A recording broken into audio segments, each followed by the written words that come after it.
Hi, നമ്മുടെ +1 ഇക്കണോമിക്സിലെ സ്റ്റാറ്റിസ്റ്റിക്സിലെ first ചാപ്റ്ററാണ് നമ്മളിന്ന് നോക്കാൻ പോകുന്നത്. അപ്പോൾ ആദ്യമായിട്ടായിരിക്കും നിങ്ങൾ സ്റ്റാറ്റിസ്റ്റിക്സ് എന്ന് പറഞ്ഞത് പഠിക്കാൻ പോകുന്നത്. അപ്പോൾ നമ്മുടെ ഈ ഫസ്റ്റത്തെ ചാപ്റ്റർ ഇൻട്രൊഡക്ഷനാണ്. അപ്പോൾ ഇത് ചെറിയൊരു ചാപ്റ്ററാണ്. അപ്പോൾ നമുക്ക് വേഗം തന്നെ ക്ലിയർ ആയിട്ട് പോവാം. ചെറിയൊരു ചാപ്റ്റർ ആയതുകൊണ്ട് കുറച്ച് ഇമ്പോർട്ടൻസ് ആയ ടോപ്പിക് മാത്രമേ ഉള്ളൂ. അത് നമുക്ക് ബേസിക് കാര്യങ്ങളാണ്. നമുക്ക് അതൊന്ന് ക്ലിയർ ആയിട്ട് നോക്കാം. അപ്പോൾ ഇവിടെ ഡീറ്റെയിൽ ആയിട്ട് തന്നെ കൊടുത്തിട്ടുണ്ട്. ഫസ്റ്റ് നമ്മളോട് പറയുന്നുണ്ട് ബേസിക് ഐഡിയാസ് എന്ന് പറഞ്ഞിട്ട് രണ്ട് കാര്യങ്ങൾ അവിടെ കൊടുത്തിട്ടുണ്ട്. എന്താ? The word statistics have been derived from the Latin word status or the Italian word statista. The meaning of both these words are political state. എന്താ? സ്റ്റാറ്റി എന്ന് പറഞ്ഞ വാക്ക് അതാണ് ഇവിടെ പറയുന്നത്. സ്റ്റാറ്റി എന്ന് പറഞ്ഞ വാക്ക് സ്റ്റാറ്റസ് എന്ന് പറഞ്ഞ ലാറ്റിൻ വേർഡാണ്. അല്ലെങ്കിൽ അവിടെ പറയുന്നുണ്ട് എന്ത്? സ്റ്റാറ്റിസ്റ്റ എന്ന് പറഞ്ഞ ഇറ്റാലിയൻ വേർഡിൽ നിന്നാണ് സ്റ്റാറ്റിസ്റ്റിക്സ് എന്ന് പറഞ്ഞ വേർഡ് എന്തുണ്ടായിട്ടുള്ളത്, രൂപീകരിച്ചിട്ടുള്ളത്. ഒന്നല്ലെങ്കിൽ നമ്മളോട് പറയുന്നത് സ്റ്റാറ്റസ് എന്ന് പറഞ്ഞ സ്റ്റാറ്റസ് എന്ന് പറഞ്ഞ ലാറ്റിൻ വേർഡിൽ നിന്നാണ്, അല്ലെങ്കിൽ സ്റ്റാറ്റിസ്റ്റ എന്ന് പറഞ്ഞ ഇറ്റാലിയൻ വേർഡിൽ നിന്നാണ് സ്റ്റാറ്റിസ്റ്റിക്സ് എന്ന് പറഞ്ഞ വേർഡ് രൂപീകരിച്ചിട്ടുള്ളത്. അപ്പോൾ ഇതിലേതെങ്കിലും ഒന്ന് പഠിച്ചാൽ മതി, രണ്ടും പഠിക്കണമെന്നില്ല, ഏതെങ്കിലും ഒന്ന് ഉറപ്പിച്ച് പഠിക്കുക കേട്ടോ. ഇനി രണ്ടാമത്തെ എന്താ പറയുന്നത്? Sir R.A. Fisher is known as the father of modern statistics എന്ന് പറയുന്നുണ്ട് അല്ലേ. സ്റ്റാറ്റിസ്റ്റിക്സിന്റെ പിതാവ്, ഫാദർ ഓഫ് മോഡേൺ സ്റ്റാറ്റിസ്റ്റിക്സ് എന്ന് പറഞ്ഞാൽ R.A. ഫിഷർ ആണ്. അത് ഉറപ്പായിട്ടും വൺ വേർഡ് ആയിട്ട് ചോദിക്കാതിരിക്കില്ല, എല്ലാ പ്രാവശ്യവും ചോദിക്കാറുണ്ട്. ഫാദർ ഓഫ് മോഡേൺ സ്റ്റാറ്റിസ്റ്റിക്സ് എന്ന് പറഞ്ഞിട്ട് ആരാണ് എന്ന് ചോദിക്കും. അത് R.A. ഫിഷർ ആണ്. നമ്മുടെ ഫാദർ ഓഫ് സ്റ്റാറ്റിസ്റ്റിക്സ് എന്ന് പറഞ്ഞാൽ ആഷംവെയിൽ ആണ് കേട്ടോ. മോഡേൺ ഫാദർ ആണ് എന്ത്? നമ്മുടെ R.A. ഫിഷർ. ഇനി നമുക്ക് എന്താണ് സ്റ്റാറ്റിസ്റ്റിക്സ് എന്ന് നോക്കാം. ഇവിടെ കൊടുത്തിട്ടുണ്ട് statistics deals with the collection, classification, analysis and interpretation of numerical data. Statistics എന്ന് പറഞ്ഞാൽ എന്താണ്? നമുക്ക് വേണ്ട വിവരങ്ങൾ ശേഖരിക്കുക, അതുപോലെ തന്നെ അതിനെ നമ്മൾ അനലൈസ് ചെയ്യുക, അതിനെ നമ്മൾ ഓർഗനൈസ് ചെയ്യുക, അതിന് കൃത്യമായിട്ട് വിശദീകരണം കൊടുത്തിട്ട് അതിനുശേഷം കൃത്യമായിട്ട് നമ്മൾ എന്ത് ചെയ്യാണ്? അതിനെ അവതരിപ്പിക്കുകയാണ് ചെയ്യുന്നത്. ഈ ഒരു കാര്യത്തിനെയാണ് നമ്മൾ എന്ത് പറയുക? സ്റ്റാറ്റിസ്റ്റിക്സ് എന്ന് പറയുക. നമുക്ക് വേണ്ട വിവരങ്ങൾ നമ്മൾ ശേഖരിച്ചതിന് ശേഷം ആ കാര്യങ്ങൾ അനലൈസ് ചെയ്ത് പിന്നീട് അതിനെ ഓർഗനൈസ് ചെയ്ത് അതിന് കൃത്യമായിട്ട് വിശദീകരണം കൊടുത്ത് അതിന് കൃത്യമായി അവതരിപ്പിക്കുന്നതിനെയാണ് നമ്മൾ സ്റ്റാറ്റിസ്റ്റിക്സ് എന്ന് പറയുക. ഇവിടെ രണ്ട് കാര്യങ്ങൾ പറയുന്നുണ്ട്. നമ്മുടെ സ്റ്റാറ്റിസ്റ്റിക്സിനെ നമ്മൾ രണ്ട് ടേം ആയിട്ടാണ് പറയാറുള്ളത്. നമുക്ക് നോക്കാം. ഒന്ന് സിംഗുലർ, ഒന്ന് പ്ലൂറൽ. സിംഗുലർ എന്ന് പറഞ്ഞിട്ടുണ്ടെങ്കിൽ എന്താ? In the singular sense statistics may be defined as the science of collection, presentation, analysis and interpretation of numerical data. അവിടെ പറയുന്നത് നമ്മൾ എക്സാമ്പിൾ ഇപ്പോൾ പറയുകയാണെങ്കിൽ ഡാറ്റ എന്ന് പറയുന്ന ഒരു വാക്ക് സിംഗുലർ ആണോ പ്ലൂറൽ ആണോ? നിങ്ങളൊന്ന് മനസ്സിലിങ്ങനെ ചിന്തിക്കുക. ഡാറ്റ എന്ന് പറയുന്ന ഒരു വാക്ക് സിംഗുലർ ആണോ അതോ പ്ലൂറൽ ആണോ എന്ന്. എന്താണ്? അതൊരു ഡാറ്റ എന്ന് പറയുന്നത് ഒരു ബഹുവചനാണ് അല്ലേ. അപ്പോൾ അതെന്താണ്? പ്ലൂറലാണ്, സിംഗുലർ അല്ല, പ്ലൂറലാണ്. ഇതിപ്പോൾ ഡാറ്റം എന്ന് പറയുകയാണെങ്കിലോ അത് സിംഗുലർ ആണ്, ഏകവചനാണ്.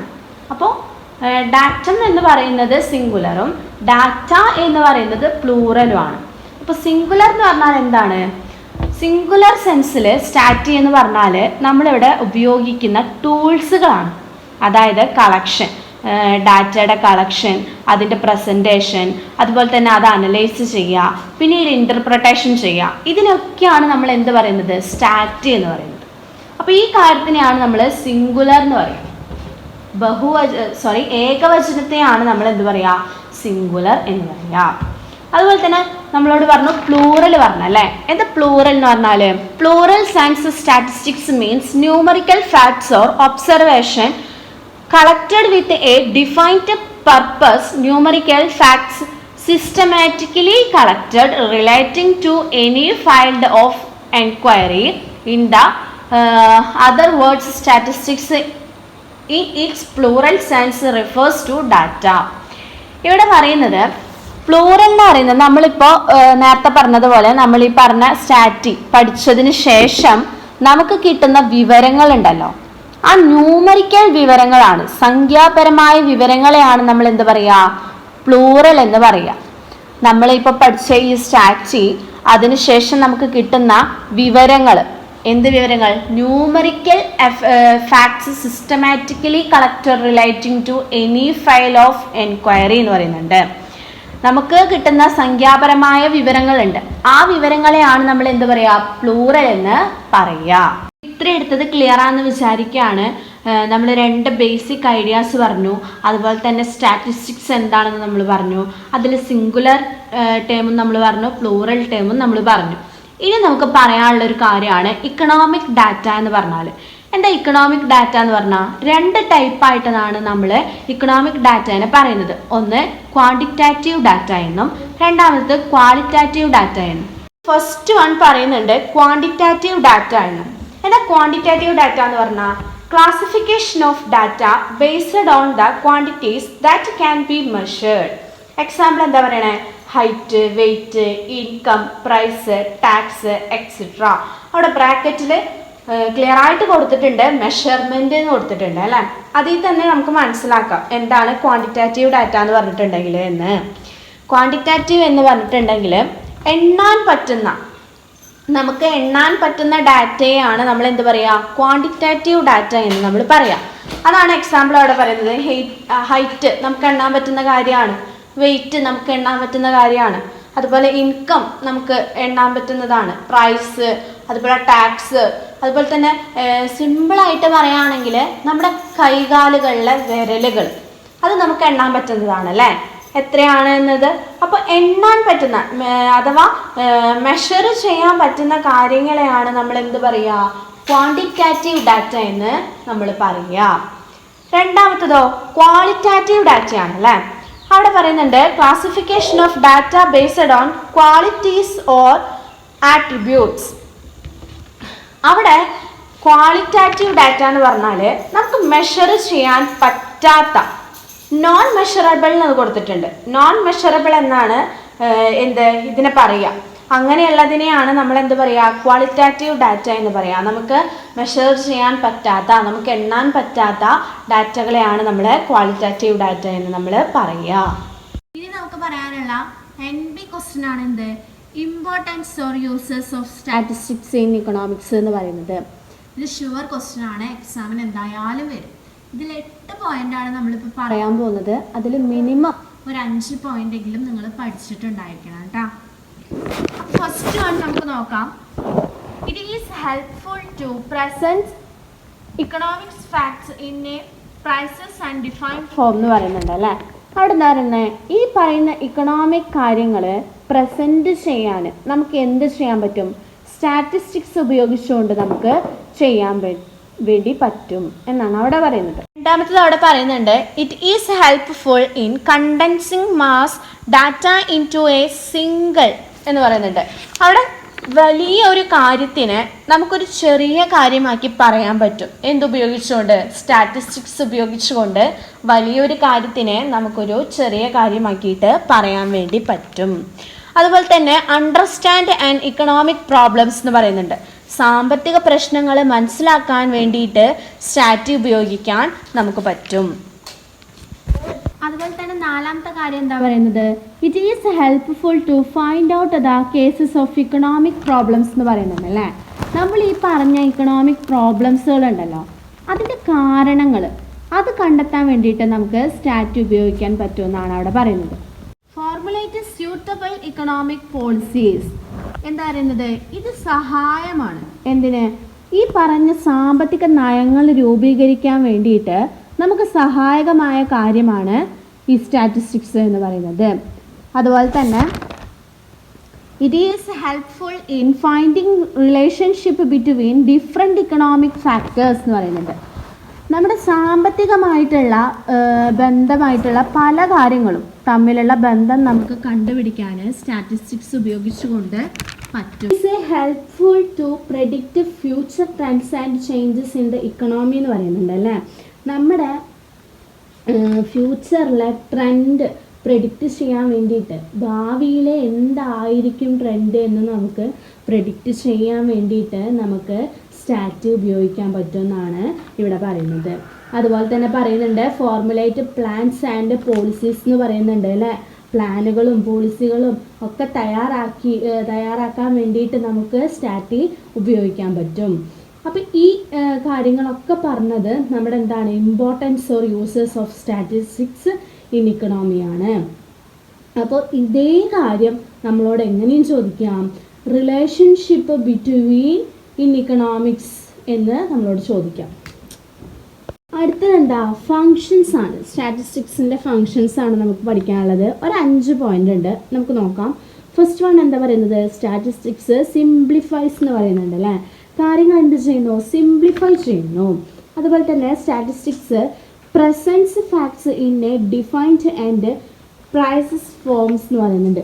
ഈ പറഞ്ഞ കാര്യങ്ങളെ കൃത്യമായിട്ട് ഇവിടെ എന്തുണ്ട്, ഡിഫൈൻഡ് എന്താണ്, നിശ്ചിത രൂപത്തിൽ കാര്യങ്ങൾ അവതരിപ്പിക്കാൻ എന്തുപയോഗിക്കുന്നുണ്ട്, സ്റ്റാറ്റിസ്റ്റിക്സ് നമുക്ക് ഉപയോഗിക്കാം എന്ന് പറയുന്നുണ്ട്. അതുപോലെ തന്നെ സ്റ്റാറ്റിസ്റ്റിക്സ് പ്രൊവൈഡ്സ് കമ്പാരിസൺ, നമുക്ക് താരതമ്യം ചെയ്യാൻ വേണ്ടിയിട്ട് സ്റ്റാറ്റിസ്റ്റിക്സ് നമുക്ക് ഉപയോഗിക്കാം. അതുപോലെ തന്നെ enlarges human knowledge and experience എന്ന് പറയുന്നുണ്ട് അല്ലേ. നമ്മുടെ അറിവ് വർദ്ധിപ്പിക്കാൻ വേണ്ടിയിട്ട് നമുക്ക് എന്തുപയോഗിക്കാം എന്നാണ് പറയുന്നത്, സ്റ്റാറ്റ് ഉപയോഗിക്കാം എന്നവിടെ പറയുന്നുണ്ട്.